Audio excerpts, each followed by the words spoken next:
everybody's so mad at Timothée Chalamet. This is, wow.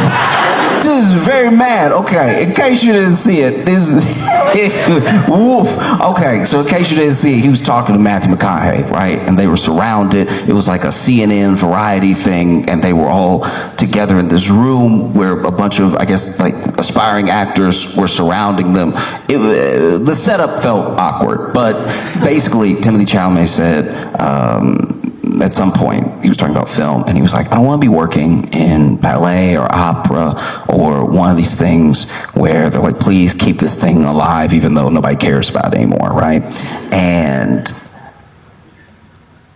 I didn't know so many people did ballet and opera because the way that they came for his life, his head, everything, wow. So I thought it would be fun to come to the Wheeler Opera House.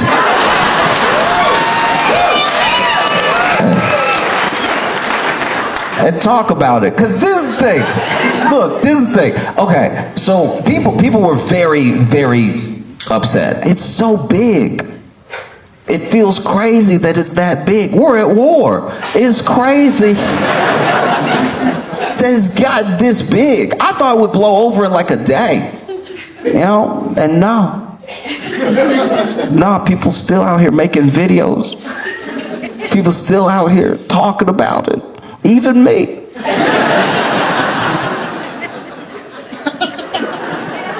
It got me too. Even the Met replied. The Met, you know, okay.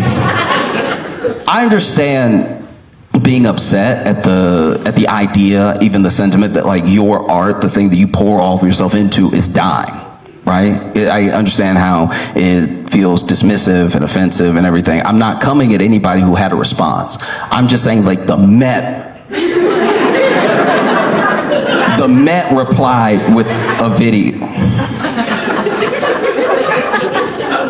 I understand he was being disrespectful. He was being disrespectful to two art forms that are like actually the cornerstone of where a lot of creativity has come from, right? I understand that. I do get that. The Met, okay, this would be like, okay, because I've you know, been out with friends or whatever, and someone will say something about how they don't care at all about basketball. They don't care. I don't know what the rules are. They get it in the hoop, I guess. I don't care, right?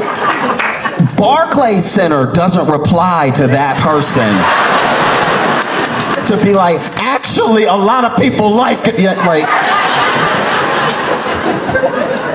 But I understand why the Met did it, because here's the thing.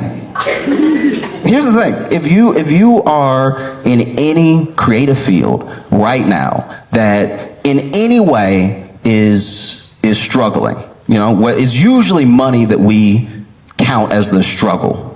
More often than not, it's like this thing isn't making money, so it must be struggling. And I think that sometimes we do the same thing that I at least think Timothy was doing when he said that, which is we confuse like commerce with creativity.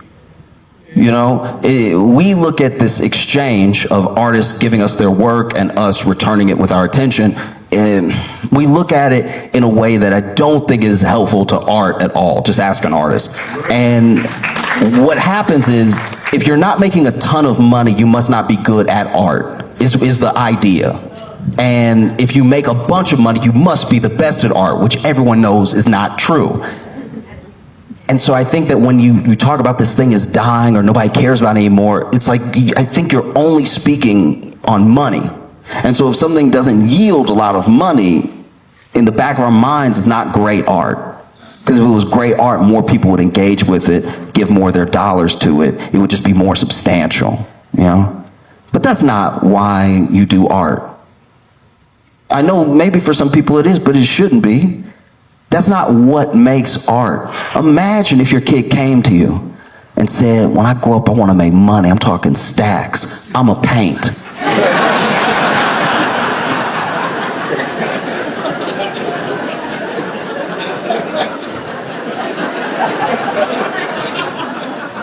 Oh, sweetie.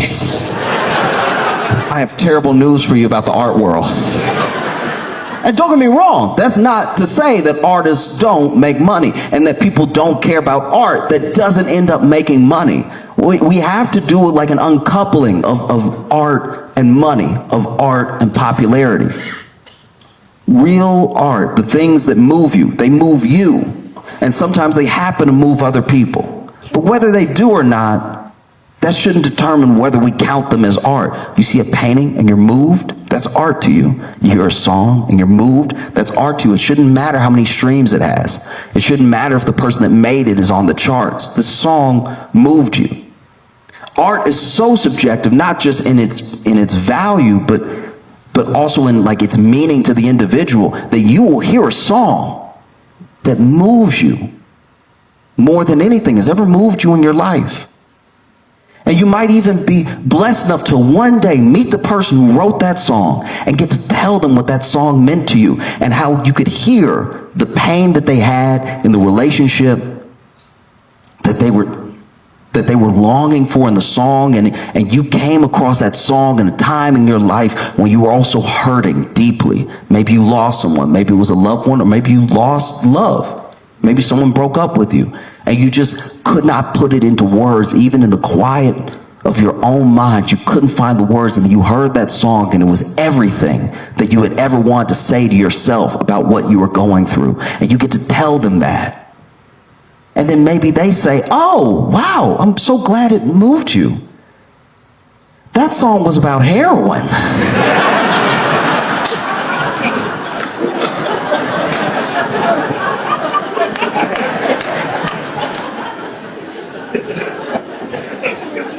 Because that's part of art. Part of art is making it and then letting it go, letting it be whatever it is to other people. You know, you spend a lot of time, especially when you begin as an artist, making bad art. Now, this bad art, maybe it's bad because it's not well communicated. Maybe it's bad, someone would say, because it's not making any money and no one knows who you are yet. Or maybe it's just bad in your own opinion based on the skills that you build off the skills you didn't have when you first did the art. Right? So it takes a long time. And then to have your art recognized is a tremendously powerful thing.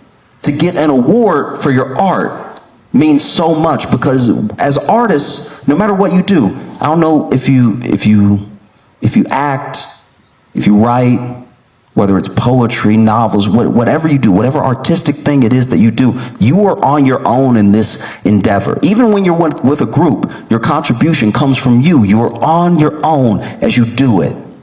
And because you're on your own, you're just sometimes what feels like floating in a void. Is this good? Is this worth it? Should I share it? All these things that eat away at your artistic endeavor. An award sometimes is the validation that you need to keep going, and it shouldn't be, but sometimes it is. It's nice when someone or a group of people or everybody is like, wow, that's art. You killed it.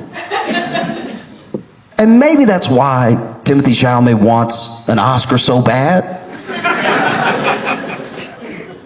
Because he's clearly killing it. He's been in a lot of blockbusters. He's known as a great actor. But this thing, the pinnacle, he hasn't reached it yet.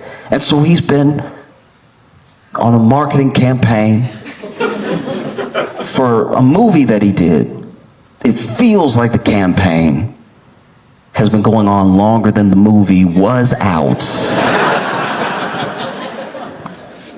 Do you know what I mean? Like, I feel like I've seen more interviews for it than longer than it was, but you get it. And I'll even say this, I don't know if this is gonna come off however it comes off, but I personally view Timothée Chalamet as someone who promotes his movie like his character from the movie. Do you know what I mean? So when he was like sweet and sensitive and quiet, that's how he promoted the movie. You see in interviews where he was like, I'm just happy to be working with it. I just, it's like the artist. It's like, what did you say? No, we should really just like, it doesn't matter what I said. You know what I mean? Like, we should really just listen to more women speak. That's like what. And now for Marty Supreme, you can guess what the character's like, because Timmy's out here hard, promoting, this is the movie. Have you seen the movie? Then what you doing with your life? Get together March, Spring, Christmas Day. And I think some of the annoyance is it's because we don't have a sort of like monoculture anymore that just feeds us the thing to be watching and to be talking about. Once the internet sort of democratized attention, we got to this place where, okay, I could do anything all day. I could watch 2 hours of cat videos. I could watch like 2 hours of cat videos and nobody can stop me. You're not the boss of me. And I'm not crazy for watching 2 hours of cat videos because you provided them to me, internet. Like you're acting like I have some sort of choice. There's a cat video, I'm gonna watch it. I'm gonna watch it. And so you're able now to go from what was cable, which is just, this is what's gonna be on, and you can watch this at 8 o'clock, or you can change the channel and watch something else at 8 o'clock. But all the TV and all the attention is already sort of spoken for in a way. And then the internet made it so you could be doing anything. You could just be playing chess for 3 hours online, losing. Losing badly. Losing in a way that makes you question if you understand the concepts of space. Losing so fundamentally that it makes you wonder if you're colorblind to what black and white are. Losing horrifically. Losing so bad that you scream into a screen that can't hear you. It can't hear you, and neither can your opponent. You just lost in a room by yourself playing chess. And one day maybe you won't lose, but that day isn't today. You've been losing for 3 hours straight. You've been putting all of your time and attention into, like, you know, doing these like en passant and, you know, like trying to get somebody to fall for the scholar's mate and everything, and now you're just sitting here in checkmate. You don't even have the strength in your hand to refresh the page because you don't know if you can lose again. If you lose again, you might snap. This might be, who would have thought, with everything going on in the world, who would have thought losing a chess for 3 hours was the thing that would break you? And so you could do that. You could do that. You could watch cat videos. You could do whatever. So then when you see something over and over again, like Timothy Chalamet promoting Marty Supreme, it feels a bit forced. Because you're not used to seeing things you don't feel like seeing anymore. I mean, outside of the news. I feel like Tim was out here promoting hard, believing in this movie, campaigning for that Best Actor Oscar award. But this is a tough year to try to get it. Because you also have sinners. Wow. Okay, look, if you haven't seen Sinners, what are you doing with your life? Look, if you haven't seen Sinners, just Sinners winning, sweeping at the Oscars for the story would be amazing. Because Ryan Coogler, this man got a groundbreaking deal for this movie. This man got a groundbreaking deal for this movie in a time where we're not even really making new things often. We are leaning on nostalgia hard. Everybody's trying to make it a bygone era all over again. Do it all the time. Come on, y'all, Rush Hour 4. It needs to happen.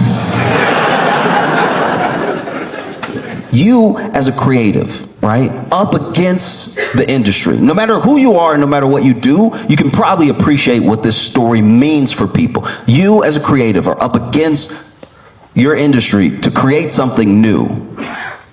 You want to make something new because everyone's kind of sick of the stuff we've seen before. We can't stay nostalgic for the 90s forever.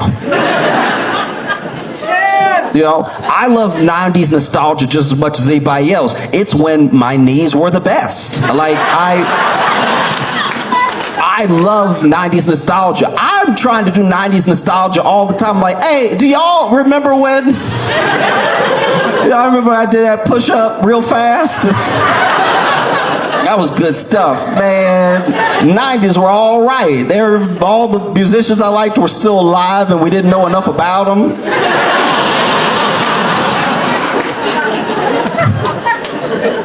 You know what I mean? 90s, wow, ooh, 90s, even into the 2000s. Still pretty good. We didn't appreciate it back then. It was like we had just enough tech to feel like we were headed towards the future, but not enough that it was like rotting our brain. At most, you played like Centipede on your phone too much. But yeah, there's this thing that you sit down as a creative and you sit down opposite your industry, whatever the gatekeepers are, whatever the people with the big money, right? And you pitch to them. And they're used to being pitched to. But you pitch to them something where I still don't know to the moment I'm speaking how this ever happened. You pitch them a deal that if it works, and if everyone watches it work, could be the death of the old guard of your industry. It could be the death of the way that things are done. You know, he negotiated this incredible deal, like a generational wealth type of deal. You dream about these deals, and then you wake up, and then, you know, you realize you're not on your break anymore. You're actually 5 minutes late for your shifts. And you clock back in, and your boss is breathing down your neck, but you're like, one day I'll be able to make just art. One day. These are the type of dreams you dream about when you dream about a deal like this. And it was going to be him making money off of like $1. None of this like funny business, Hollywood accounting, where you tell me I get points on the thing, but then you also tell me the thing never became profitable while bragging about how profitable it was because you made back channels for yourself to pay yourself to where you're still in debt even though you made all the money. None of that. Also, I'll own it again. Over time, I'll own it again. This thing that is wildly popular, I'll get ownership back. I actually have ownership over my intellectual property. You can have it for a little while, but you're just borrowing it. It's mine. It was a deal that was usually what the industry does to the artist. So it was mind-blowing. And then they go, they make the movie. The movie drops. The movie is very good. The movie's incredible, and we expect nothing less. It's Michael B. Jordan and Ryan Coogler. These are the people that brought us Creed, Black Panther, Fruitville Station. It even got the Black Panther treatment, where if you were in a room and you didn't like Sinners that much, you better not tell anybody.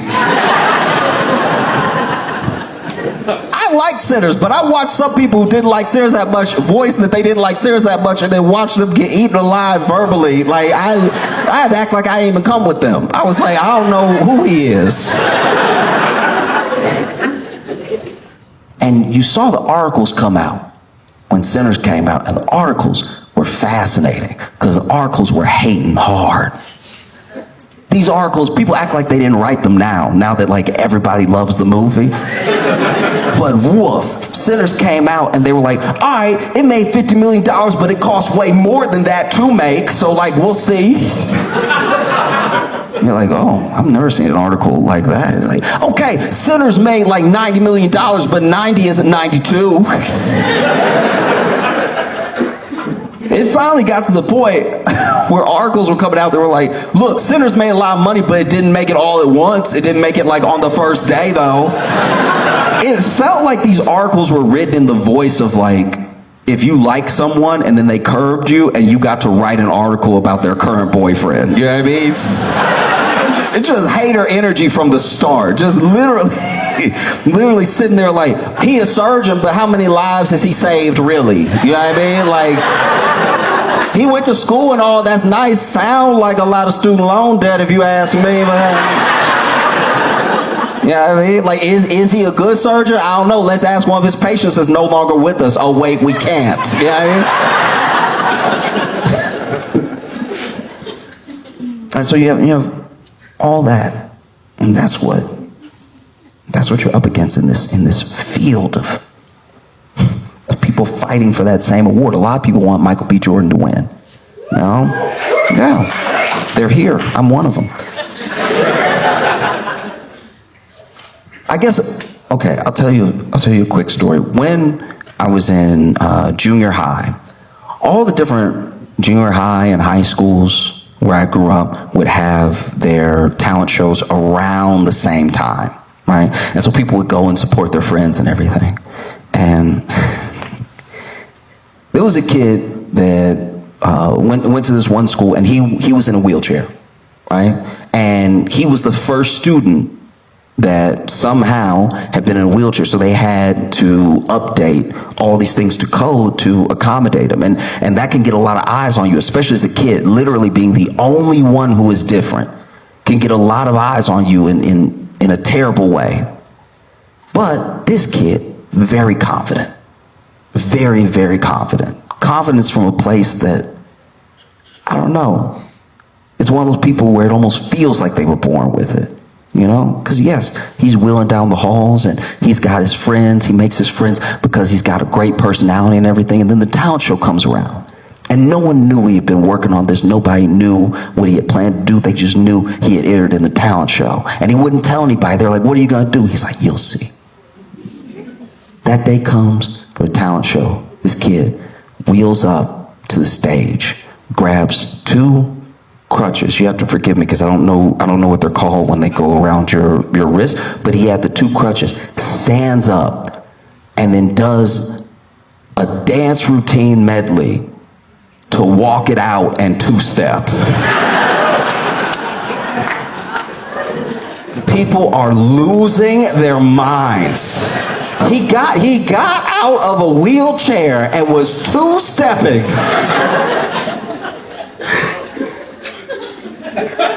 People were losing it, crushed it. Walks back over to his wheelchair, sits back down, even wheels out cool, just goes backwards off the ramp. I can't imagine having to follow him. Apparently the kid that went after him did tap dance, and it was not as well received. I'm not gonna lie, if I had planned to tap dance that night and the kid before me got out of a wheelchair and danced to two-step, I would walk out in tap shoes like, I'm gonna do some beatboxing for y'all real quick. But the night goes on, but everybody's talking about it. Literally, people are performing and there are people whispering like, do you believe that's crazy?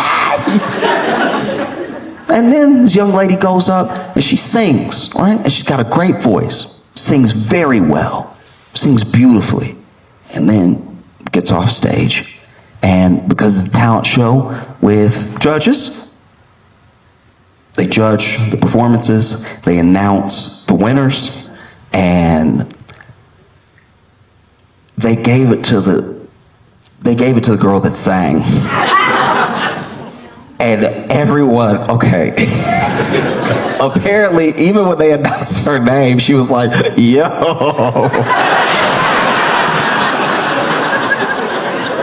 The audience didn't see it, but backstage they announced her name and she was telling us, just like, hey, no. So I think about that, because like, what if Timothée Chalamet wins?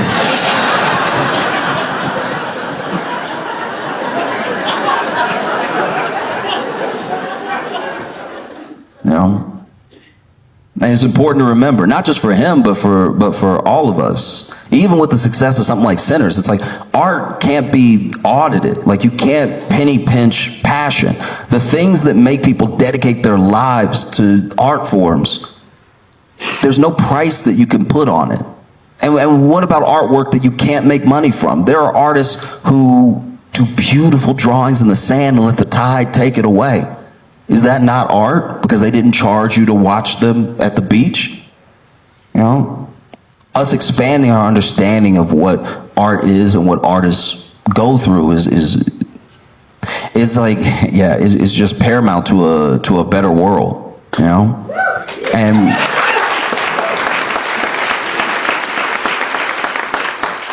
you know, in Sinners, they have that song, I Lied to You.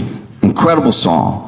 Incredibly visually, everything that's happening in the movie. And apparently they're going to have I Lied to You performed at the Oscars.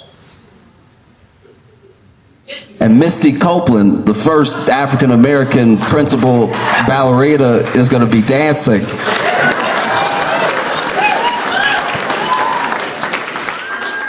And Timothée Chalamet is going to be sitting there like, yo, it was 12 seconds, my bad. Like,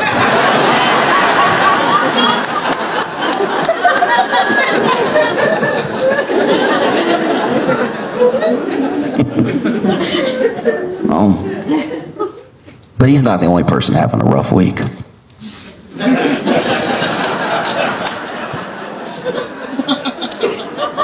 Kristi Noem got fired.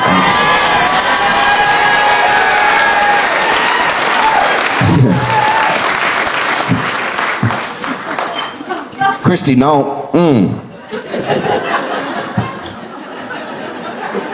It's just such a funny firing to me. It's like, you did all that and got fired. It's crazy. You know what I mean? Like, imagine basically being a Nazi and still getting fired. That's like somebody snitching and still going to jail. It's like, what was it for? I don't know, man. What's Kristi gonna do? Can't work at Homeland Security? Can't work at an animal shelter? Like, her job prospects are dwindling in real time. Man. Yeah, Kristi Noem is just, I don't know, it's ridiculous. It's so bad. I'll tell you right now why I think Kristi Noem got fired before Pam Bondi. Because at least with Pam Bondi, there are people who see what's happening. They see like the release / not release, or the covering up / exposing, or the attack on, or like distraction from the Epstein files as like her. Like, a lot of this they see as her fault, right? They don't see it as Trump. So when the files get released, but then they're redacted in these weird places that seem like important information that can't be about national security, it looks like it was Pam Bondi.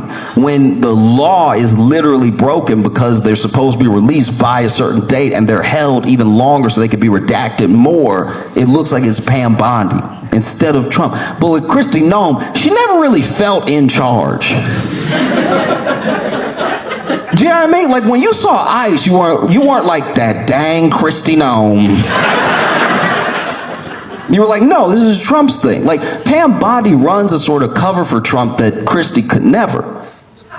You know? Because then there were people who were like, Pam Bondi's going to be like this whip-smart lawyer. She understands the law. Some people were even saying she's going to rein Trump in a little bit, right? But I don't care who you are. Even MAGA, when Kristi Noem got hired, they were like, oh. All right, I guess do what you want.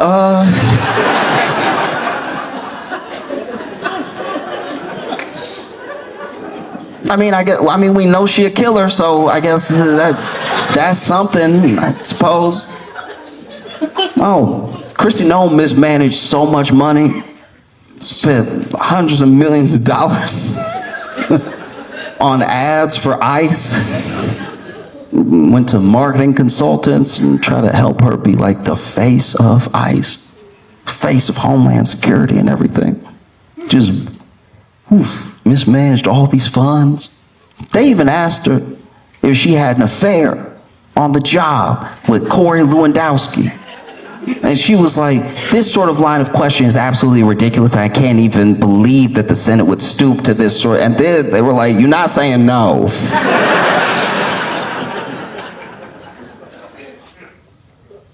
Yeah. Man, what do you do? Kristi Noem out here. The thing that's funniest to me about Kristi Noem, okay, if I'm being honest with you, one thing that does make me laugh is if you wrote a book about Kristi Noem, right? Not the one that she did. Like, if you wrote a whole book about Kristi Noem and everything that she did, and you just put it out there, and let's say her name wasn't on it, and somebody read that book, they'd be like, this right here feels racist to white women. Like, this.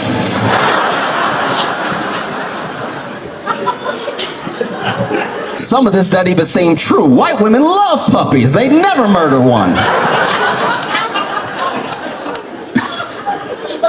No. And then Kristi Noem's been replaced with Mark Wayne Mullen. Mark Wayne, if you can't tell by the name, Mark Wayne Mullen is about as equipped as Kristi Noem. I love the name Mark Wayne Mullen because Mark Wayne It sounds like you have to yell that name and tell that person not to do something that no one's ever done before. Do you know what I mean? Mark Wayne. Mark Wayne, stop drinking that paint. Mark Wayne.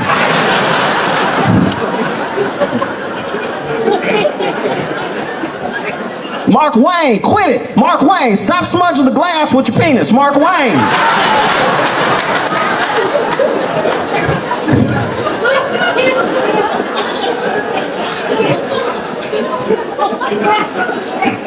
Mark Wayne, cut it out. Mark Wayne, stop eating light bulbs, Mark Wayne. Mark Wayne just doesn't, all right, but just doesn't feel like a serious name to me. Just go by Mark, buddy. Because Mark Mullen sounds like out of a movie. You know what I mean? Mark Mullen, okay. Who is this person? Are they competent? Mark Wayne. You hear it, right? You hear it. This isn't just because I grew up in Louisiana. This is like, I'm telling you right now, there's Mark and then Mark Wayne. Like, Mark Wayne sounds like he skipped school to go to the rodeo. Like, it's...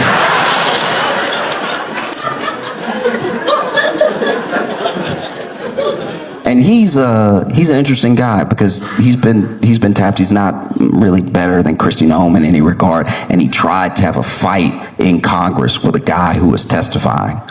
A lot of people forgot about this video. He challenged this dude to a fight in real time. They like were getting into it, exchanging words. He's like, well, we can handle it right now. Bernie Sanders had to be like, you sit down. You sit down, sit down.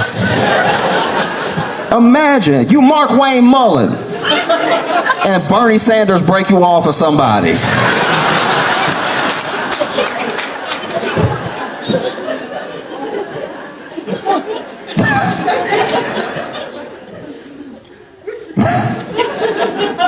Yeah. Even Trump not having a good last couple months at all.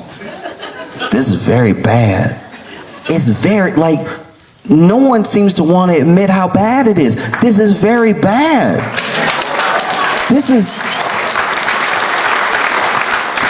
genuinely, like I hope you can understand objectively. This is serious and it's horrible. Look at his neck.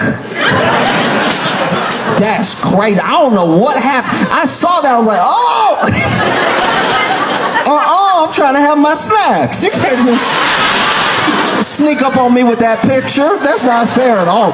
If you haven't seen Trump's neck, it looked like somebody ran it right over. This is crazy. This man, first his hands.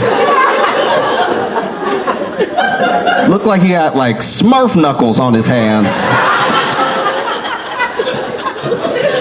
And then just certain parts of his neck looked sunburnt, but like deeper than that. It's very weird. You saw it over the collar. He's also been getting more screenings than like other presidents. You know, he's like getting a lot of screenings just to say he's healthy. Whenever I go to the doctor and he says that I'm healthy, I don't see that dude again for a while. That's not a good sign either, to have a doctor check in every 2 months, be like, healthy? Yep. Oh, healthy. Not at all. This man, wow. He bad off. He looked like the flag. He genuinely red, white, and blue. Like this dude is melting or something. I'm scared he got something new. You know what I mean? Like, I've never seen, I understand, like, age could do stuff to you. I get that. But, like, no, he is like an older man now. He's undeniably old. And remember when old was like a big deal? Remember when old was like disqualifying from being president not that long ago? I don't care who you are. We all owe Biden an apology. Because he was like old but quiet. Do you know what I mean? He was old in a way that was like, he told the story too low. You didn't know what he was saying, and when he was telling the story, it was like each part of the story was from a different decade.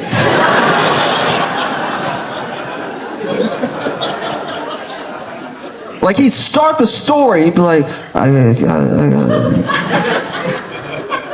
I got this Sacagawea coin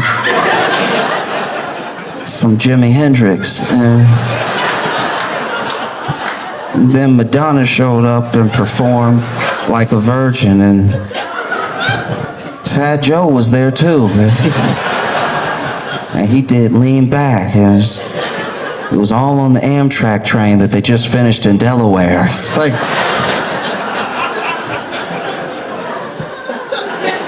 that was a timeline. Nope.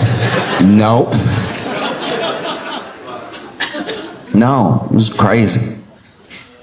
It was very bad. But now we have an old guy who is very clearly old. Obviously old, but he's mean, which makes him feel younger. I don't know if you ever visit anybody in a nursing home, but if they're not having a good day, they seem right with it. They're like just mean enough to feel like they got all their faculties. You know what I mean? Biden was old in that way that was like, well, is he gonna make it? No. I can't believe Trump being this old, this unhealthy, is still like sidestepping these massive issues. You know? Like Biden couldn't do it because you would try to press Biden about something and he would be like, look. I was there. And now we're here. Like Biden would say something that you couldn't tell if it was like incoherent or wisdom.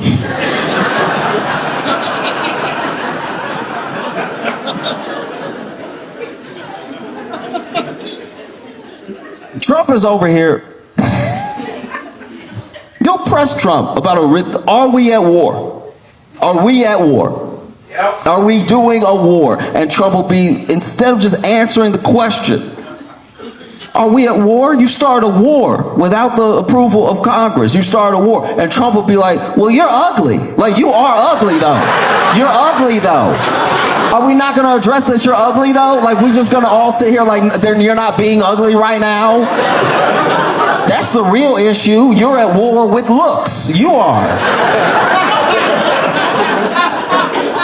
And before you know it, even we fall for the trick. We're like, I can't believe he called that reporter ugly. That was so rude. They were just doing their job. And it's like, yeah, you didn't make him answer the question. But he's very old. We have to accept the fact that our president is not equipped, very old. He has diapers.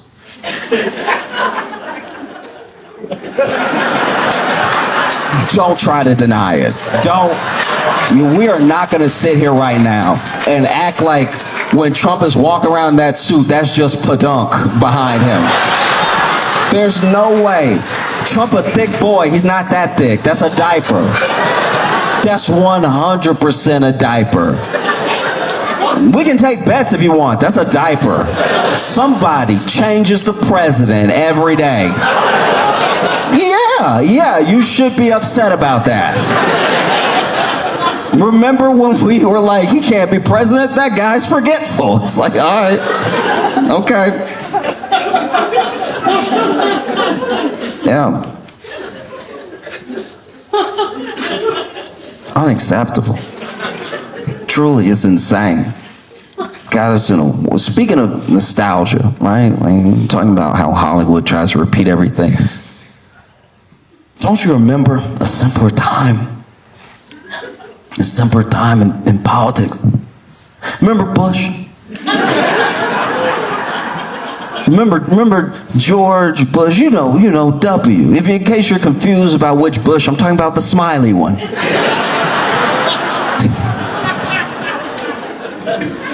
You remember Bush? Remember that dude got us in a war, then choked on a pretzel. A lot of people forgot or didn't know this man choked on a pretzel soon after the war in Afghanistan started, and they had to Heimlich him. He was really about to go as president, choked on a pretzel. Secret Service had to save him from his tiny throat.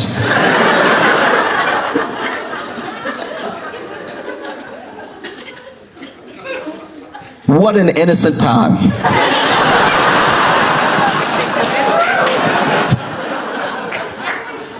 He just keeps bringing people in who are out of their minds. You know? And Dr. Oz is over here. I don't know if Dr. Oz or RFK Jr. or what. RFK Jr. I understand that there's a process where the Senate confirms these cabinet positions and everything. And I understand that there are some things in personal bias that you would not want to allow to be disqualifying so that way you could be impartial to how this person presents in front of you, right? But RFK Jr. was barefoot on a plain bathroom floor. That was it for me. I was like, I don't care what you do or what you eat or what ferments you eat, and you could be as crunchy as you want, but if you put your bare foot on plain bathroom floor, late in the flight too, late flight is very different than early. It still shouldn't happen at all, but late flight, every step is nasty. You over here in charge of health.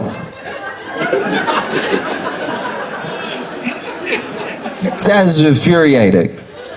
I won't stop talking about it. It's no matter what happens, whether it's the war in Iran, every day, there's so many things coming at you all the time for no reason at all, out of nowhere. The other day, Trump was like, Cuba's next. And I'm like, somebody give him a Valium or something. Slow him down. This is crazy. But no matter what happens, I won't stop talking about RFK Jr. being the head of Health and Human Services. Yeah, the Epstein files, but the head of Health and Human Services, you barefoot on a plane. Let me tell you the circumstances that it would take for me to be barefoot.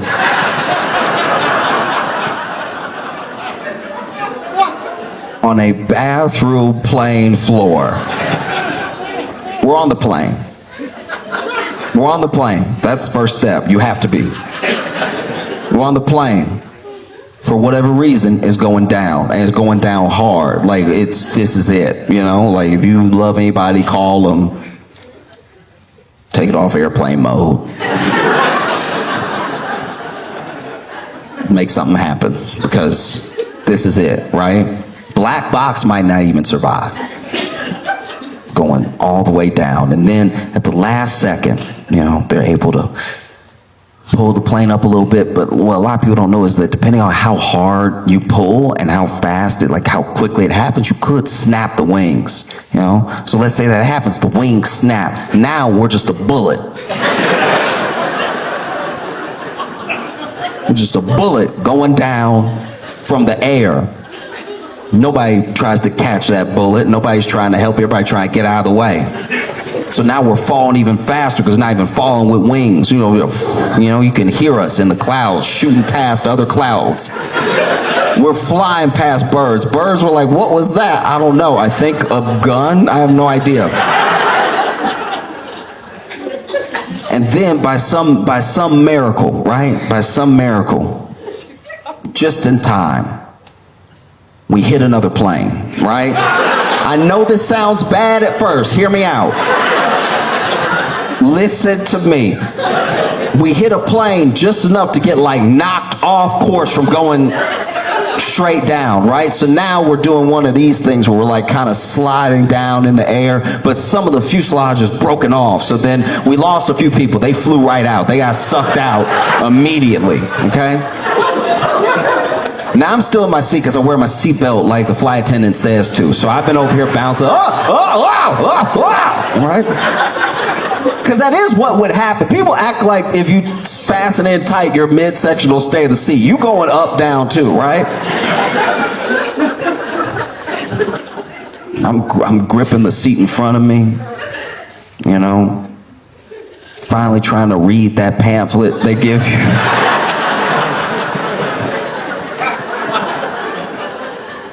I try to read the pamphlet sometimes because I fly a lot, so you would think I know, and they still tell you to read it even if you fly a lot because maybe they updated it and have a plan for like if you're actually going down. Because the thing they tell you to do is just like, all right, don't pay attention to that, you're gonna die. Like that, like in the pamphlet, they're like, yeah, go ahead and tuck your head, and he's like, is that so your neck breaks faster? I have no idea why that's a good idea. That doesn't make any sense to me at all. Has that ever saved anybody where they're like, oh, thank goodness I put my knees in my chest as the plane fell out of the sky. Whew.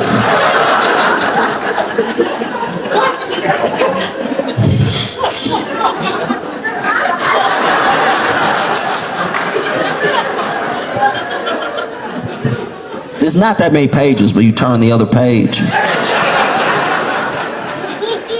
Wow, it says everything but pray. It doesn't say pray on here at all, but all right.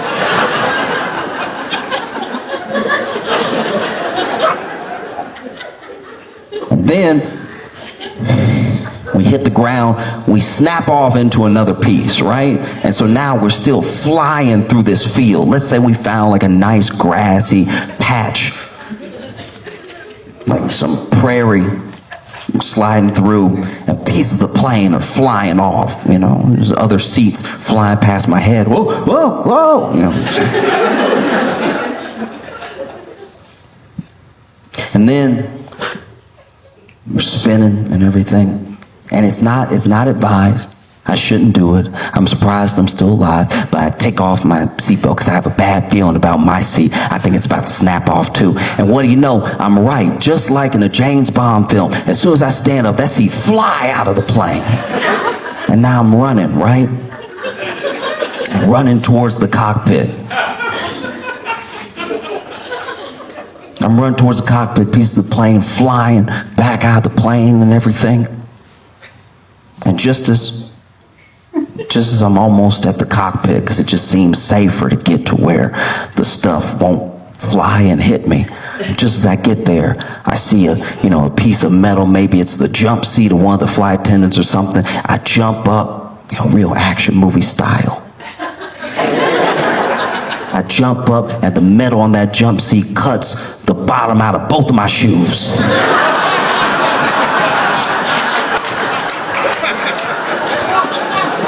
I'm still running towards the cockpit, right? And then the door is locked, because of course it is. Of course the door to the cockpit is locked. Why did I think I could just get in there like that? But the thing that's right next to the cockpit door is the bathroom. Things can't fly at me if I'm in a safe room. And so then I walk in the bathroom and I shut the door. I do the pull, the lights come on. They still work somehow.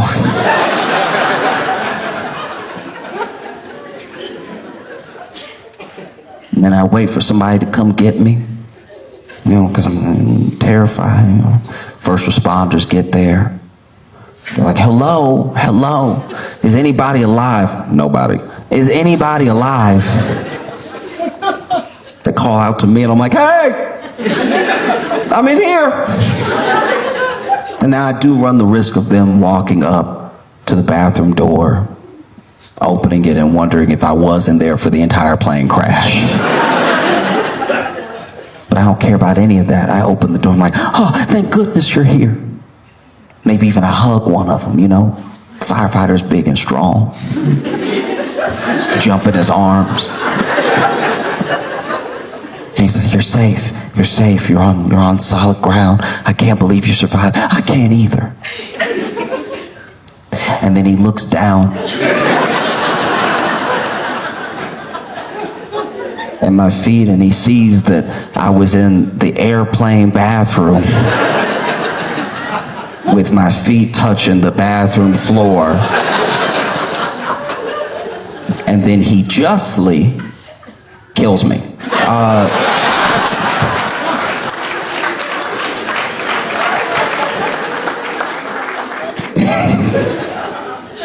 Cause yeah, I don't know how I'm gonna like age. You know? I'd like to think I'll be like a good old man. Like I'll be good at it. Like I'll have a bunch of stories. I go to tell a story because I've always loved telling stories ever since I was little. Right now, hopefully in the future, I'll have even more stories. And I'm older, so I don't project as much. You gotta lean in a little bit. They get close to me. And I'm like, this Sacagawea coin. That shower sex is even like possible. Like that's...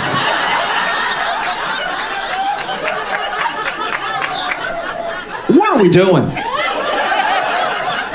Who are we trying to impress?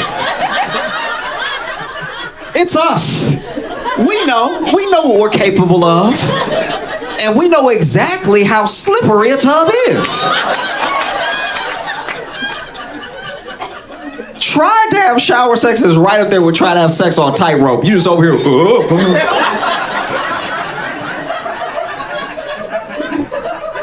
Hoping you gonna slip and accidentally do something good. Whoever's idea this was is the devil, because what possessed us? What video did we watch where we're like, I can do that too?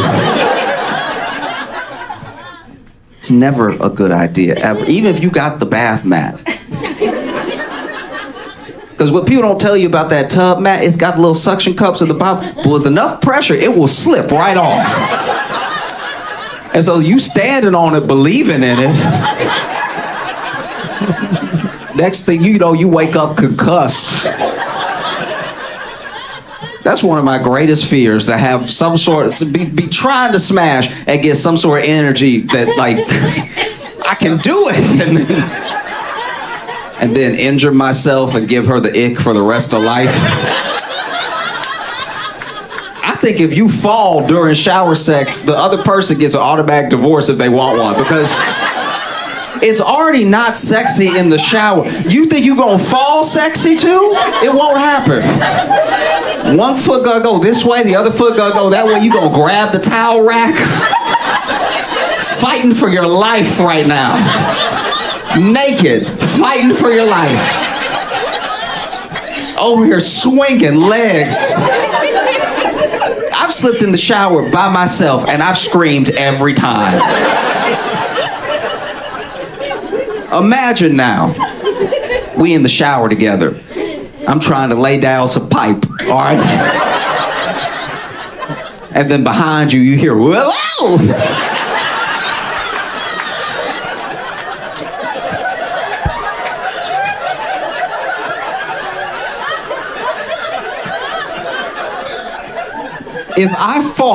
If I fall during shower sex, I better die.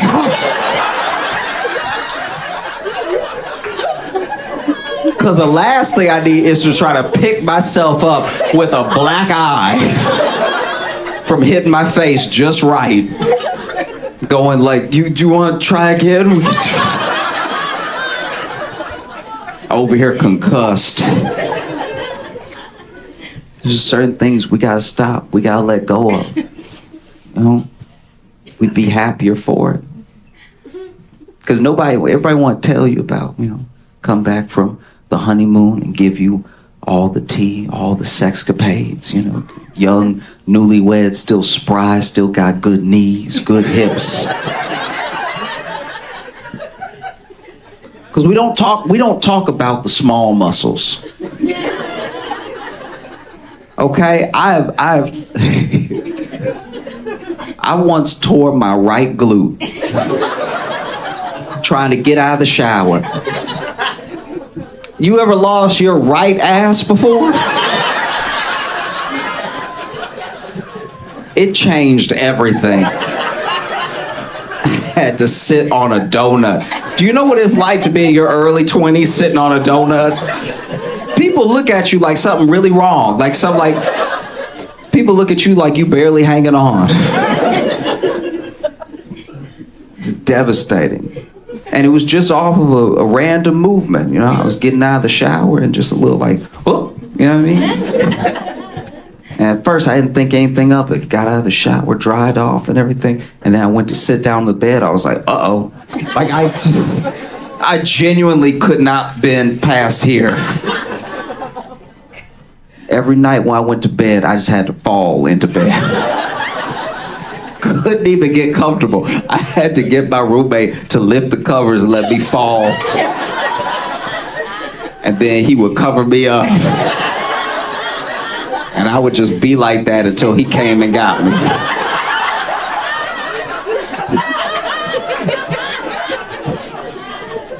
These were horrible circumstances. There was one day, we used to get up around the same time to go to work, and then one day he overslept. I had to scream.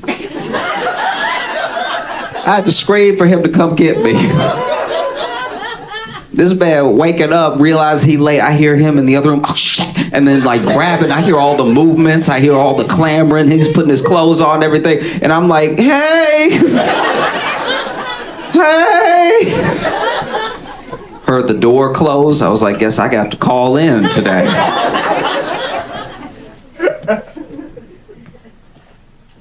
Don't sleep on the small muscles. Okay, take good care of yourself. You know?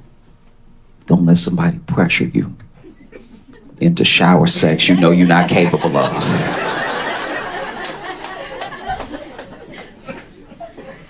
It'll even happen where maybe somebody texting, so maybe doing a little sexting, right? I like to keep my sexting grounded. Let's not talk about stuff we know is never gonna happen. If you bring up shower sex to me while we are sexting, I will block you. I have no problem doing it. What a weird thing to stand on.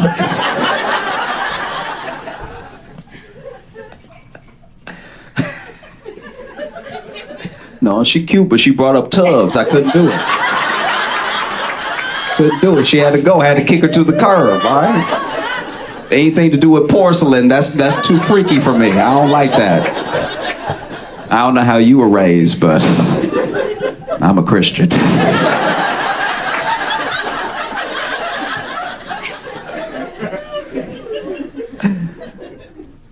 Do y'all know like a scary kid? Like you can't bring it up because they're like your friend's kid, but you don't want to be left alone with them. Because as soon as everybody leave the room, they look at you, but they can't just look at you. They look at you with their whole body. My friend, okay, so I have a friend who he had a kid. Like what, 6, 7 years ago, his kid's gotta be, about 6 or 7. And anytime I go over to their house, you know, kid will be playing or something. And now it's at least at the point that the kid can play video games or something like that. But even when he was just playing with blocks and stuff, my friend would like leave the room to go get something. And then the kid would just look at me, but he wouldn't just look at me with his eyes, he'd look at me with his whole body. He would just turn like, and I was like,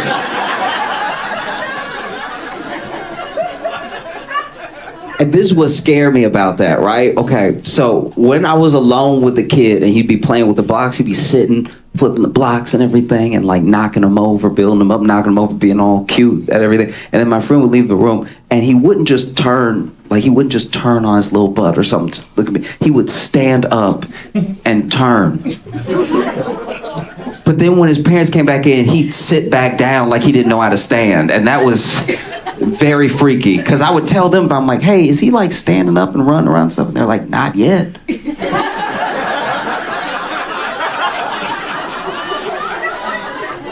So now I know I've been left alone with a demon because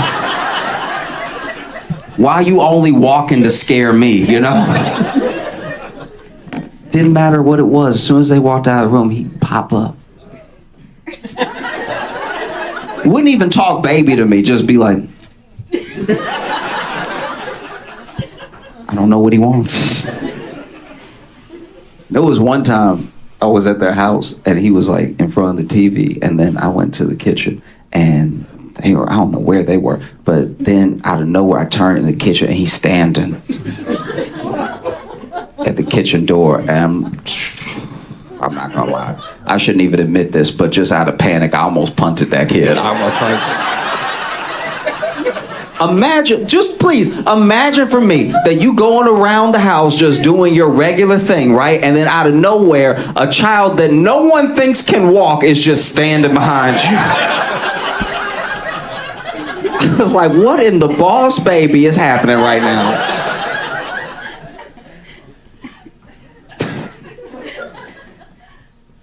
I'm very excited to see Dune 2. Because I think it's going to be a phenomenal movie. A lot of people like Dune, and I haven't heard anyone who saw Dune 2 have a bad thing to say about it. And I know it's a good movie because it's a good story. And I know it's a good story because growing up, it was the only time that I ever saw a dumb kid with a thick book. Dune is very thick. And they were always a bookmark deep into that book. Deeper than you can get in the Bible. Like the Dune might have more pages now that I think about it. And they would always finish it. I'm like, this must be an incredible story, you know? As adults, I think that we see the world in an objective way. Because we're old enough now to have enough discernment to pull information in and decide how we feel about it, right? But I don't think that we see the world objectively, because I think by the time you're an adult, it's not that it's too late, but just too much has happened. You got too many biases, you have so much trauma, you have a lens you see the world through. That's why the only people who I think see the world the way it is are kids. Because they don't have all those filters, there's no like veil yet. That's why they take things so literally. You know, they'll be like, that's what you said, that must be what it is, right? Like when I was growing up, when I was learning to read, I was in class with a kid who misunderstood the meaning of sound it out, right? So instead of going ch, ch, ch, ch, ch, ch, ch, ch, chair, right? He would go, ooh!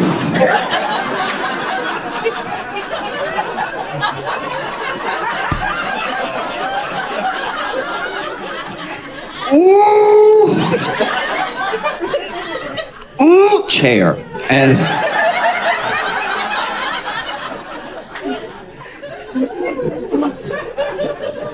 that kid finished Dune. All right.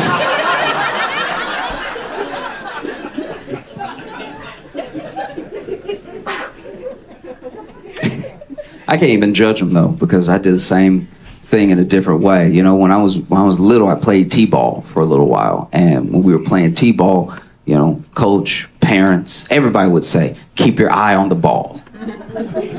Keep your eye on the ball, right? And I took it literally. Keep your eye on the ball. Now, we didn't have a big league of kids, and so sometimes we had to play the same team a couple times in one year, right?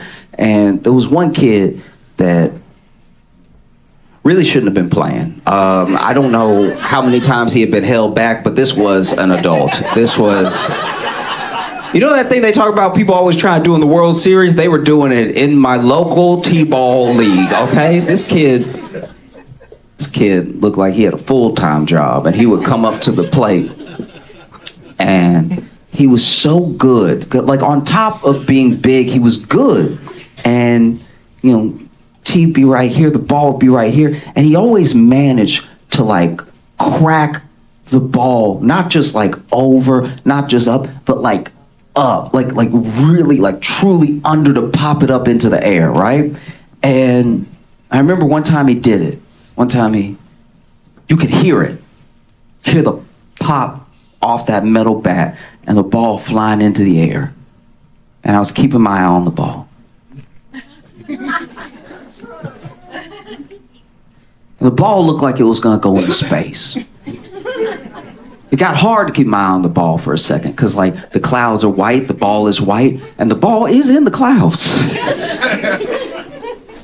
And then it starts to come down a little bit. I'm like, oh, I see it. Okay. And I keep my eye on the ball. And then it's getting closer. But I keep my eye on the ball. And then it gets so close, I'm a little concerned, but like my coaches and my parents have been telling me, I keep my eye on the ball. And then the ball is in my eye. No one ever said catch the ball. They said keep your eye on the ball was the most important thing, and that's what I did. So then I crash to the ground, and he gets a home run because I'm laying next to the ball. Sometimes I find myself falling down whole rabbit holes online of things, stories and stuff. And there's a case, there's a trial. It just ended. And I think it may qualify for trial of the century. I know that's premature to say, but I don't know. I think it's pretty incredible. The trial of Young Thug just ended. Now, if you don't know who Young Thug is, he's a rapper. It's not a dog whistle this time, all right?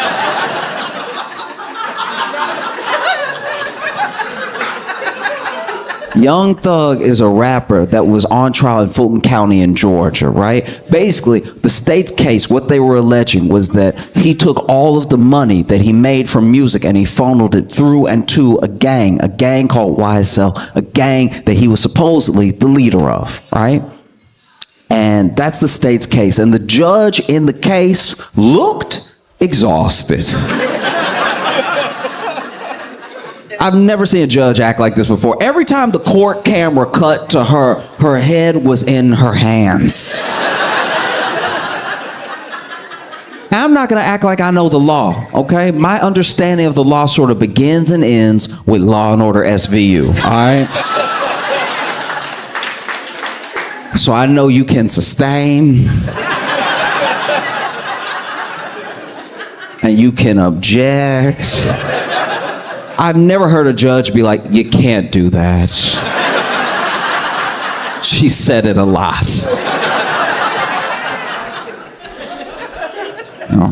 And now the prosecution in the case, the prosecutor had given out a lot of plea deals. Ton of plea deals. More plea deals than I thought you could give out. I didn't have a number in my head, but this felt like an egregious amount of plea deals. It just felt like she was going to the hood like, you get a plea deal, you get a plea deal, you get a plea deal, you get a plea. She was basically giving a plea deal to everybody in Georgia but Young Thug, right? And she was giving these plea deals in return for their cooperation, their testimony that she would use to piece by piece paint the bigger picture that the state was alleging that Young Thug's the leader of YSL. Everything they do is by his direction. All his money goes through and to them, right? And the only problem is the prosecutor in this case gave plea deals to some of the least helpful people in human history, all right? I've never seen people less helpful than this. It was astoundingly unhelpful. I was helping my friend move one time. And he and I had to move a pool table, just us, downstairs. And our third friend was there at the bottom of the stairs just watching. And even he was more helpful than anyone that the prosecutor gave a plea deal to in this case. At least he could be like, watch your step, something. I'm gonna tell you about some of the testimony. I'm gonna need you to be patient with me because a lot of the dudes testified in this trial are going by their rapper name and they haven't made it yet. So I don't know why it's spelled like that. I don't know how to pronounce it. Just, I'm gonna say he for short, all right? There's one dude that was on the stand, right? And prosecutor asked him a very specific question, very specific reason. She goes, did Young Thug have an issue with Rich Homie Quan bringing his friend to the party, right? Now, Rich Homie Quan is also a rapper who has sadly passed away. But His friend, to the best of my knowledge, allegedly, is a gang member, right? This whole question is to paint Young Thug as a leader of a gang. That's why he would have a problem with a different gang member coming to his party, right? So the prosecutor asks, did Young Thug have an issue with Rich Homie Quan bringing his friend to the party? And then this guy on the stand goes,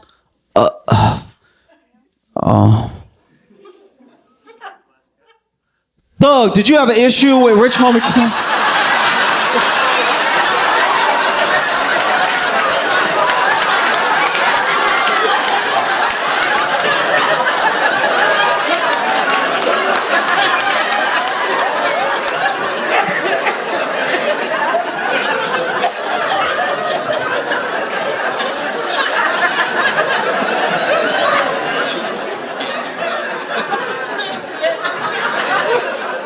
Never in the history of court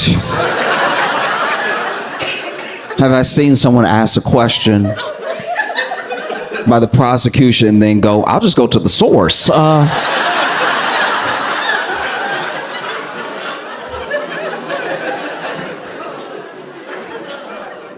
so then the prosecutor goes, no, I'm asking you. Did Young Thug have an issue with Rich Homie Quan bringing his friend to the party, all right?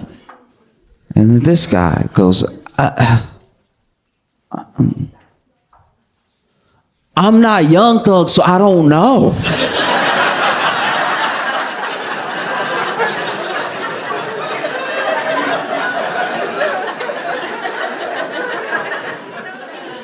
Moments later, the prosecutor's asking question after question after question, all alleging the same thing, all to the same end, right? And this dude, he's not being combative. He's not even being rude. He's just not being helpful. And so then the prosecutor pulls up, I don't know if she pulled up it exactly, but basically references his plea deal where she goes, I have right here you answering questions definitively that I'm asking you right now. And then this guy on the stand goes, y'all wrote that, I just signed it.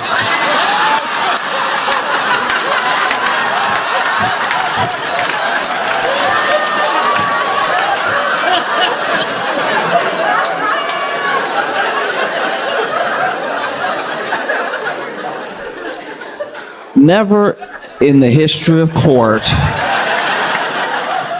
at least that I know of,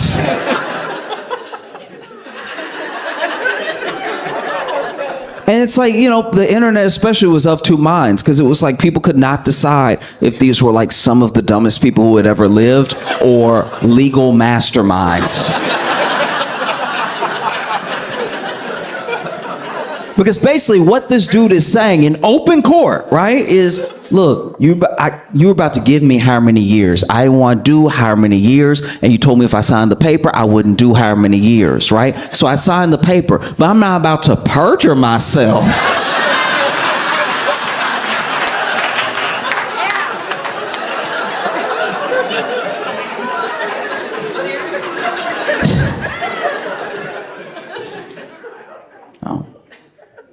This dude was supposed to be on the stand for 3 hours. 3 days later.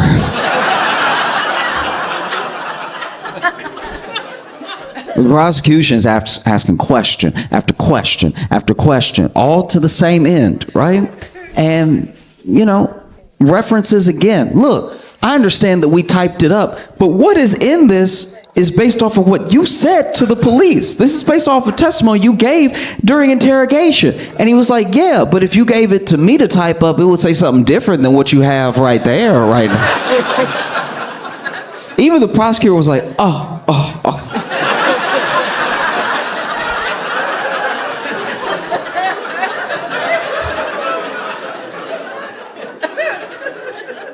Question after question after question after question. And finally, this dude, he doesn't snap exactly. He doesn't lose it, right? I think he just gets exhausted. And finally he says, look, I'll tell you what I told the police. I'll say anything. Like,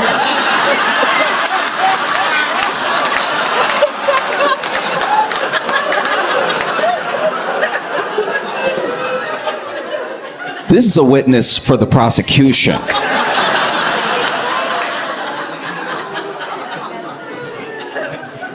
It's absolutely insane. The whole case is insane because you even look at the fact that the case had 3 different judges.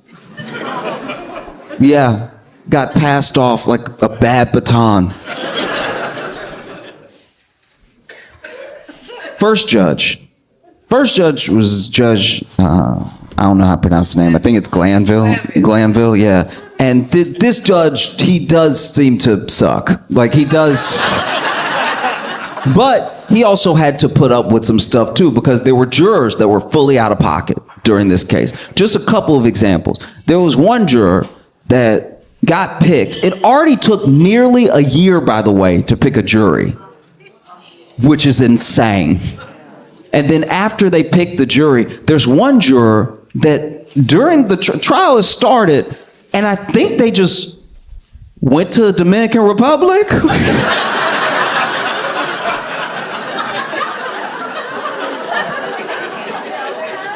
Deputies got sent to their house, were knocking on the door, everything, and then they got back, and they had to appear in court, and the judge was like, you have jury duty, you have to be here to be on the jury. And they were like, every day?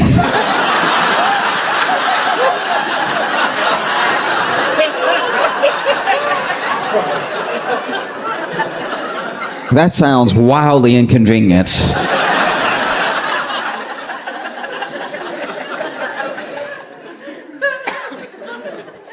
Then the judge was ready to, hold this jury in contempt and was basically giving them an out, because this judge in particular loved contempt. He had a lot of contempt. The entire trial full of contempt. And gave the juror a way out. He was like, look, I could send you to jail, I could fine you, but what I'm gonna have you do instead is write me a 30-page paper on the importance of being a juror. This dude sentenced her to APA style.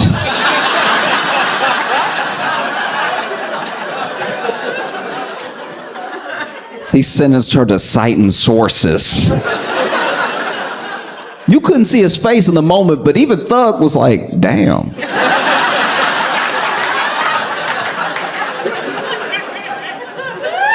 That's cruel and unusual. I've never heard of that before. There was another juror that I admittedly, I don't even know what happened with this person, but I know that they got in trouble for for live streaming the case.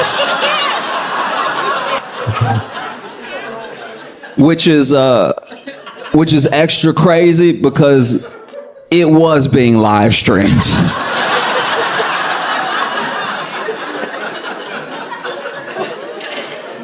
Like, if you had been watching at home, you would just see them sitting with the jury like...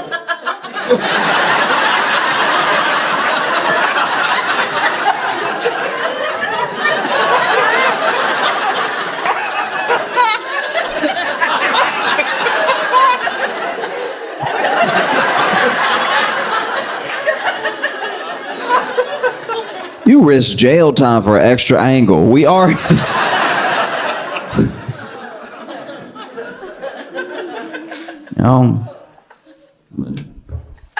Judge Glanville, oof.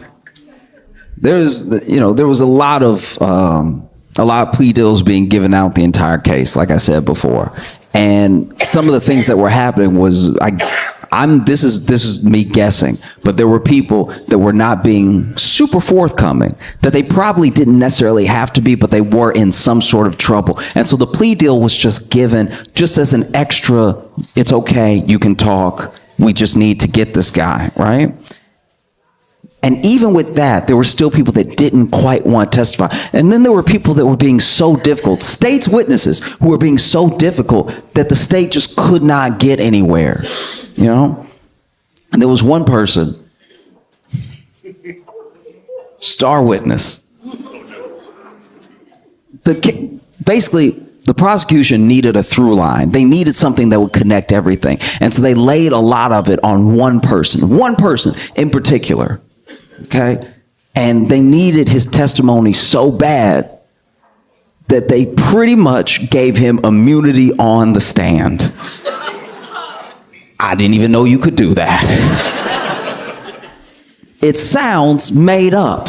It sounds fake. I feel like he thought it was fake too, because he was like, immunity on, so if I say something on the stand, answering one of your questions, and it implicates Thug, but it also implicates me, I'm okay? Yeah, you're okay, you have immunity. Immunity on the stand, you're gonna be good. You sure? Yeah, you're gonna be good. Okay, I'm not even joking. He goes, okay.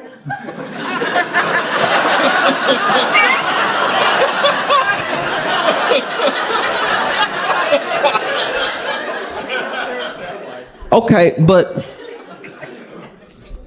what if it's federal?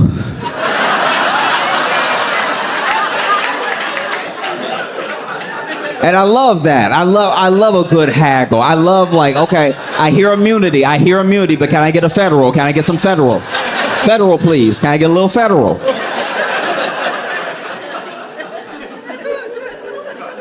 Oh, it's beautiful. This dude gets all the stab, and you can tell he doesn't trust it. You can tell he's like, nah, they're up to something. Doesn't want to answer any questions, but we told you have immunity. All right.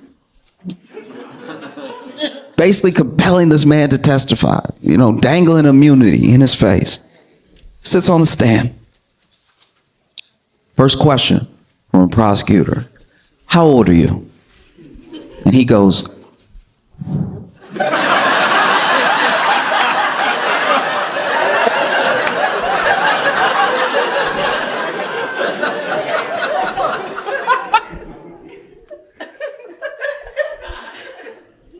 grown.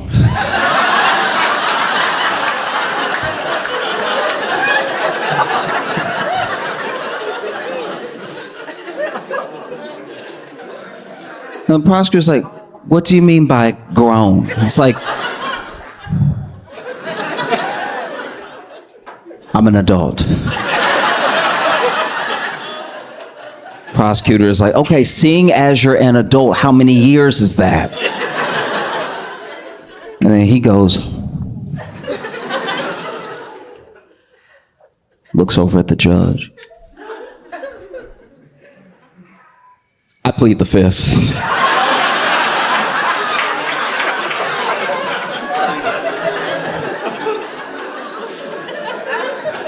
Truly incredible work. Truly phenomenal, They would be asking him lots of questions, question after question. And it was getting frustrating for the prosecution. It was getting frustrating for the judge because, look, maybe I'm doing my best to be as fair as possible, but when you watch a case like this, it does just seem like if you're a defendant, you're up against two parties. You're up against the prosecution and you're up against the judge, because everything in this case kept giving the prosecution chances, even when they would mess up. Because once again, they're not being given a lot with testimony, but there are things that they have in hard evidence. They're just not bringing them all together to make it cohesive, right? And then this star witness's testimony is not helping. So then, can't stress this enough, you cannot do this. Judge Glanville supposedly has a secret meeting with the witness and the prosecution, but not Young Thug's lawyers, right? It's something in Latin that I don't know how to pronounce, but you're not supposed to do it. And basically, in this meeting, this witness is then threatened with the dangled immunity and everything. Oh, we'll charge you for this. We'll hold you in contempt for 2 years. We'll put you in jail. All this stuff, unless you start testifying, unless you start answering questions to the best of your ability. I don't want to hear any more of this pleading of the fifth, all that stuff, right? And so then they go back to court, and he's answering questions so well that the defense gets suspicious. Defense is like, what happened between now and lunch? All of a sudden, he remembers everything. He remembered what color everybody was wearing.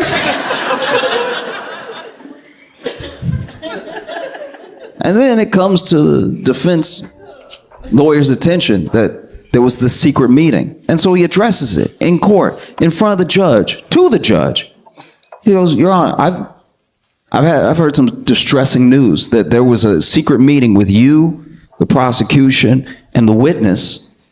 My client and I were not privy to. I don't know what was discussed. You know, this person's acting different now. Like, what is this? And the judge, instead of denying it, instead of being like, that's a horrible accusation, that's not true at all, the judge goes, who told you that?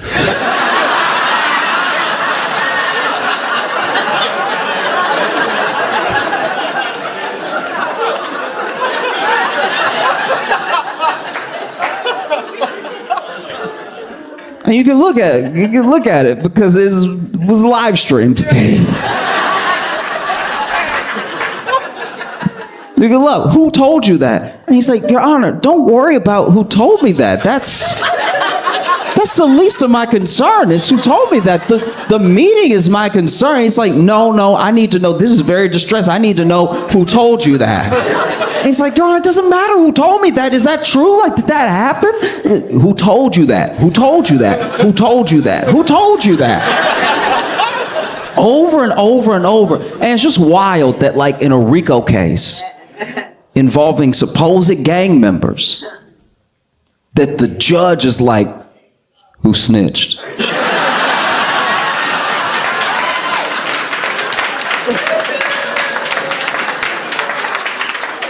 No, for real, who snitched? Like, hey, I need you to come up out them names. Who snitched? Ain't nobody play with. Look, I will bust everybody in here right now. Who snitched? And Doug's lawyer is like, no, look, I'm not going to tell you, all right? I'm not going to tell you how I came upon this knowledge. I'm just asking you if this happened. I'm asking you, maybe even for a mistrial. Like, how could this happen? He goes, who told you? Who told you? I'm going to give you 5 minutes to tell me who told you. And Doug's lawyer is like, I don't need 5 minutes. I'm not going to tell you. That should be the least of your concern. Like, is this true? And he's like, I'm going to hold you in contempt if you don't tell me.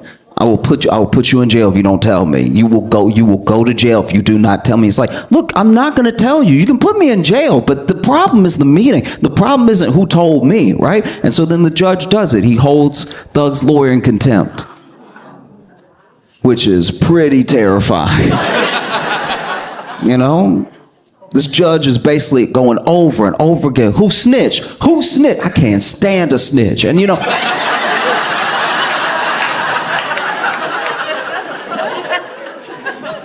And you couldn't see Thug's face in the moment, but he had to have been like, I know, right?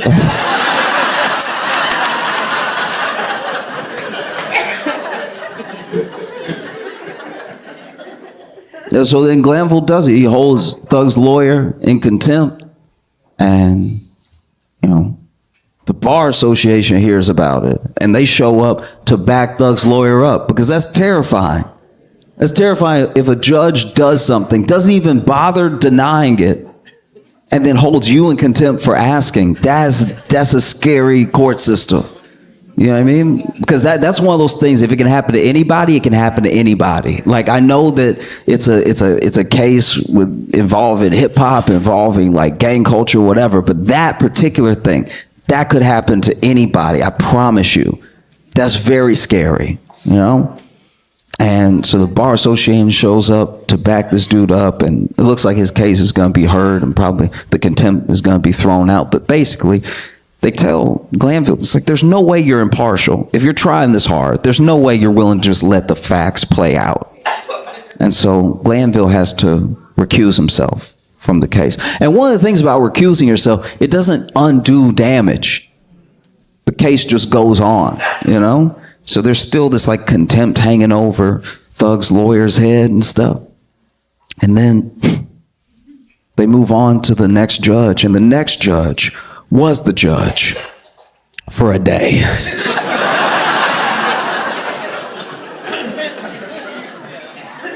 I'm not a judge, and I don't know how judges get cases and stuff. Apparently this case was just given to her randomly and everything, and then she got the case and she was immediately like, hey, y'all, I can't.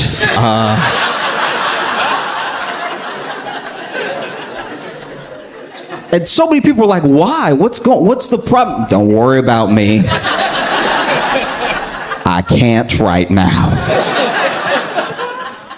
And so then the case goes to the third judge. You know, the judge just, that judge.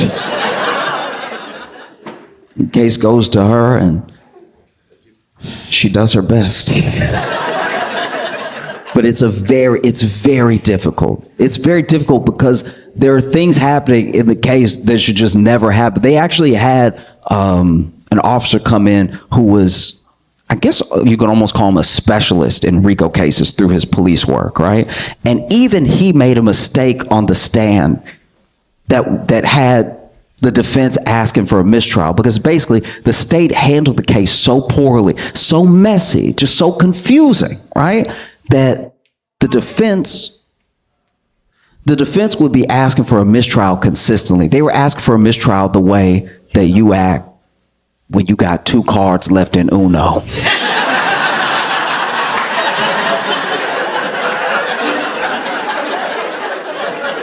Anybody do anything, you're like, oh.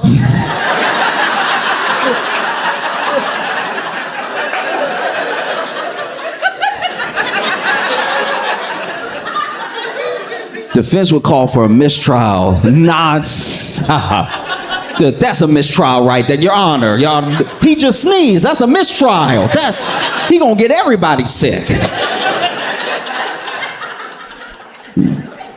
Because this witness on the stand, you know, his testimony, I'm pretty sure, had to be thrown out, because even though he's an expert in RICO and everything, it was 2 things were revealed that were pretty distressing. One, it's a RICO case, so they're trying to get everybody on everybody's crimes, but they never bothered to really look at the financial records of Thug.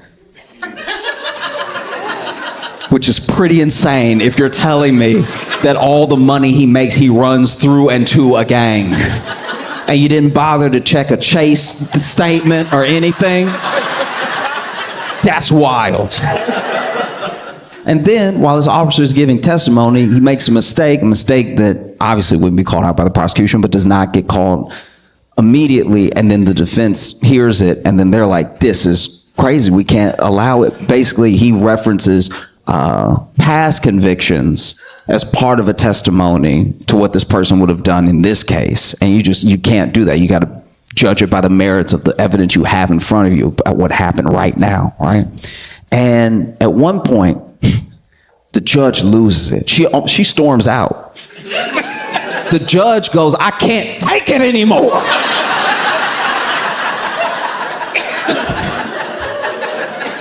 She hadn't even been the judge the whole time, but she was like, this is insanity.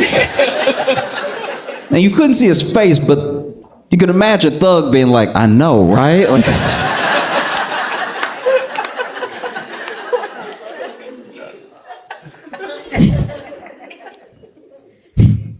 no. And so she almost grants a mistrial. You know, there's a mistrial with prejudice and mistrial without prejudice. Mistrial with prejudice is basically don't even bring it up again.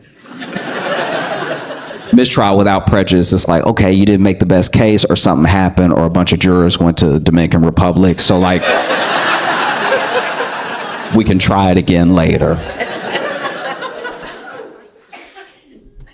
And so, you know, the judge at one point has had it with the prosecution and is giving like a full-on, you just so rarely hear people talk to like this on a live stream that aren't on a Zoom call at home. Like this, she was just like, she was looking at the prosecution and she was at her wit's end, and she was like, I don't know what to say to you. Like, I don't know, with the years of experience that you have, I don't know if you were willfully trying this case as badly as possible, or if you were just so unorganized that you can't seem to string a coherent thought together on how two things are related. And we've heard testimony. There are people that don't show up. We're leaving at 4:25. Like, what is happening? And the whole time prosecution is like, oh. You know, you ever just take your talking to because you know you're like, yeah, it's pretty bad. Yeah, and like the prosecutor had the same nod that dudes have on the street when they getting yelled at on Valentine's Day. It's just like, just go ahead and nod, accept that you've messed up. It was so bad. You know, and it'd be thing after thing after thing, whether it was jurors, whether it was judges, you know, whether it was just wild testimony. There were people so uncooperative, right? Like there was one point where they showed this guy a picture, right? And it's a picture of him and Thug and two other people. Apparently with the person, I don't know, I didn't see the picture, but apparently with the person who was murdered, right? Because that's one of the charges. There's drug trafficking, there's like gun running, there's all this stuff, but there's also a murder, right? and when it comes to the murder, that's one of the big ones, because they're alleging that Thug paid for the getaway car, right? And so once again, not checking his financial record seems like an oversight.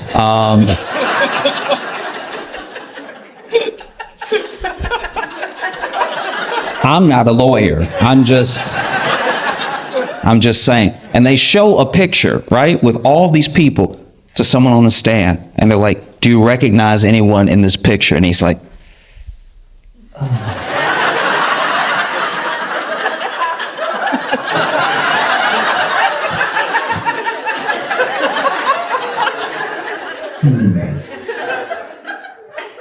I see me.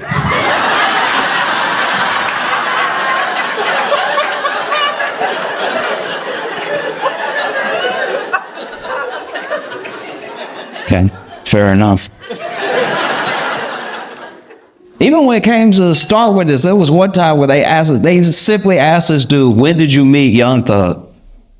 And he was like, before I went to jail.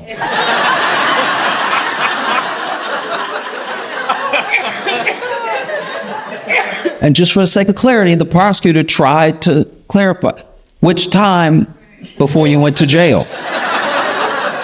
And he just goes, you right.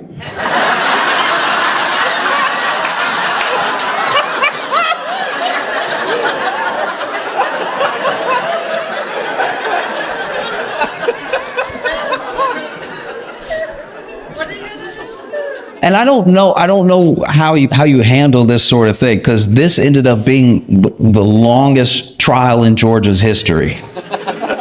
Also one of the most expensive, if not the most expensive, because I guess plea deals cost a lot of money.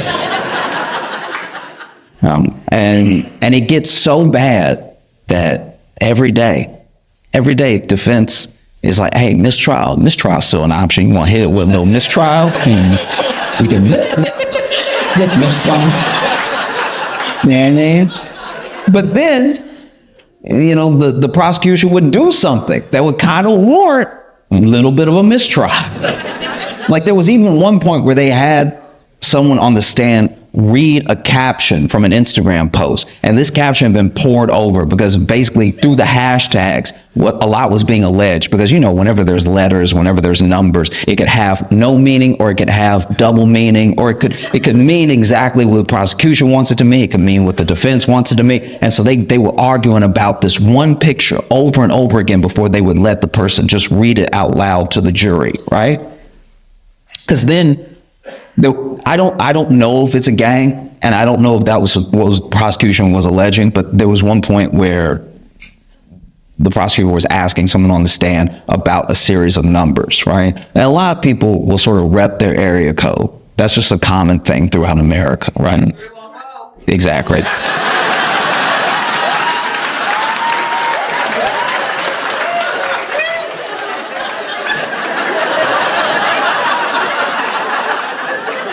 That one, that's one of those things that's like, you don't even, it's so unifying. Everyone does it. Like, sometimes you just can't help it. Yeah. But this is my thing.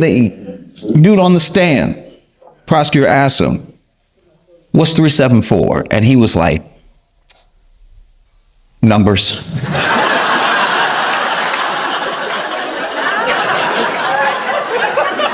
Maybe it's a gang, maybe it's not. I have no idea, right? But basically, there's this one picture that's being poured over and over again, and this was the straw that sort of broke everything, right? Because they made agreements and they had even redacted the picture so that only what would be read was what the prosecution and defense agreed on based off of the evidence that they were both showing, right? But then when they actually gave the picture to the person on the stand, nothing was redacted. And the prosecutor had them read everything. And so then the defense is like, Your Honor.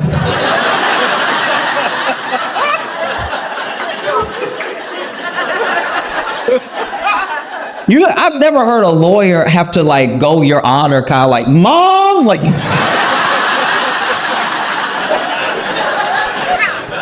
But this was it. Your Honor. We just went over the thing. Why would Shaw?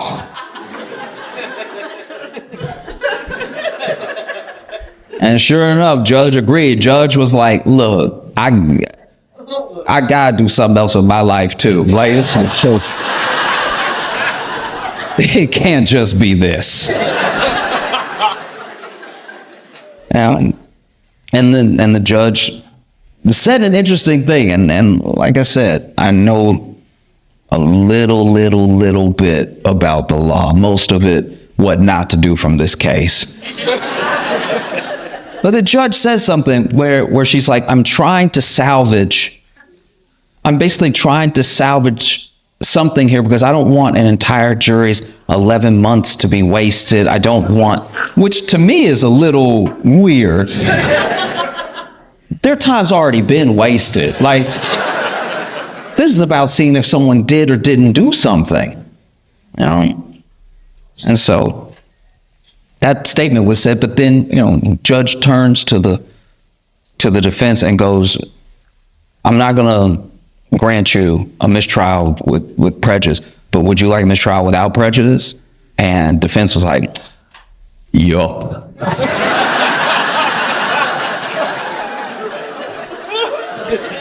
And then she was like, I'm inclined to give it to you because this whole thing, this right here, no. No.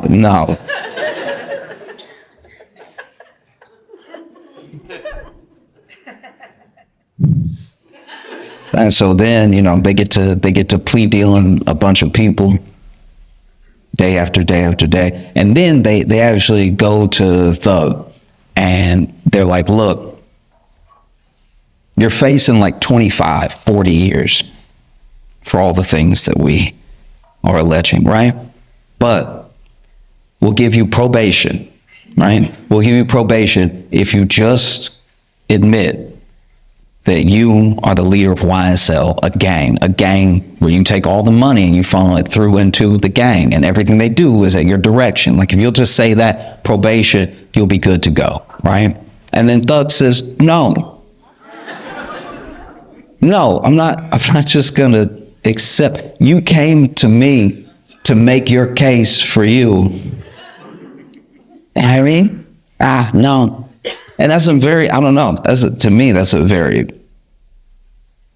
brave thing. I don't even fully understand all of the conditions around the sentence that he actually got, but that was what he was initially presented with. And he said no. And then the state said, okay, we're going to make sure that you do 25 years. And that doesn't sit right with me. And it obviously didn't sit right with his defense attorney. His defense attorney brought it up when the judge was about to make a decision. Basically, He says, Your Honor, the state came to us and they said he could do probation if he signs this piece of paper, or he could do 25 years if he doesn't. And I'm just kind of curious why the state would allow someone that they're so sure is a racketeering, drug peddling murderer to go free with probation if they're sure, right? And that he'll do 25 years if he doesn't say what they're so sure of. And the judge was like, good point.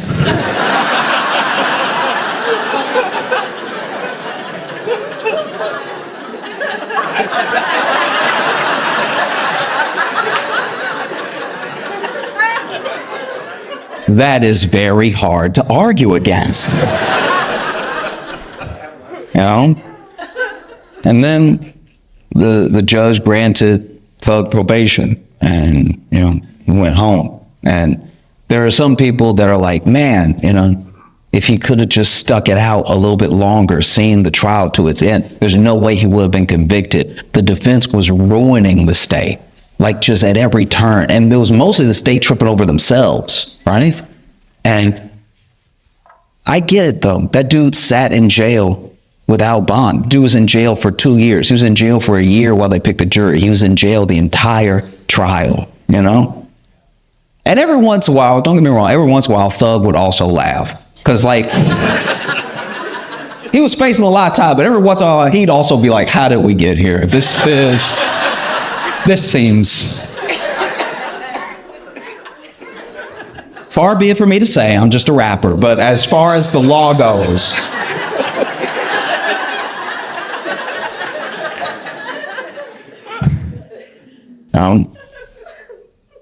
But what? I don't know. I don't know. I get it. I get somebody tells you, hey, you just took 3 more months, you'll go free forever. Maybe. That's scary, you know?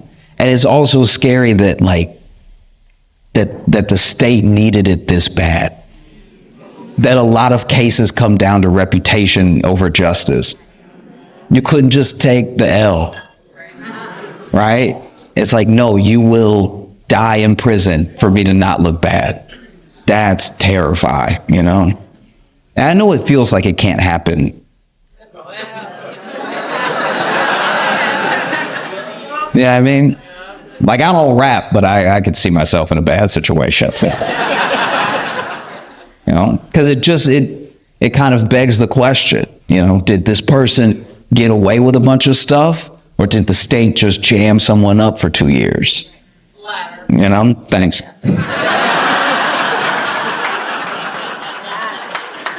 But that's my thing. It's like I don't even know, and I'm obviously not Thug. You know, I hope that everybody can like move on in the most prosperous way possible. I really do. Everybody that testified, everybody.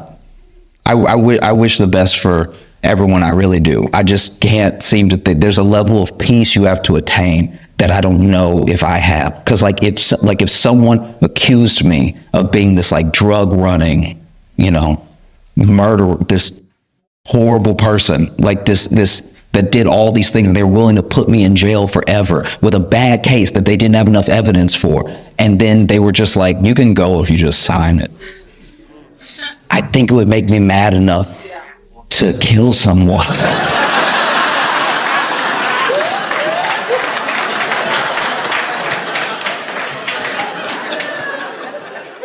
But that's just me.